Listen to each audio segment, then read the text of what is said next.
proof that the Scottish Government pressured health officials to open the Glasgow super hospital before it was safe to do so?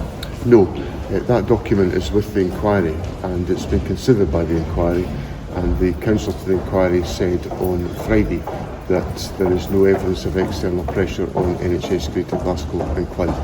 And when you set up a public inquiry, you give it all the information, you allow that inquiry to judge, and I've got every confidence in Lord Brodie judging on these issues. But this is part of the evidence before the inquiry, a report commissioned by the Government and the Health Board, and it has found that political pressure was also being felt and no consideration was given to delaying the opening of the hospital. And I simply cite to you that the counsel to the inquiry on Friday said there was no evidence of external pressure on NHS Greater Glasgow and Clyde in that respect. And you know, when we set up a public inquiry, a full independent public inquiry which has got access to all of this information, and this is not a revelation, this is in front of the inquiry, this is documents the inquiry has had, then I think it's important that we listen to the inquiry. But it is a revelation of political pressure which you have denied was applied by the Scottish Government. And counsel to the inquiry said there was no evidence of external pressure on NHS Greater Glasgow and Clyde in this matter, and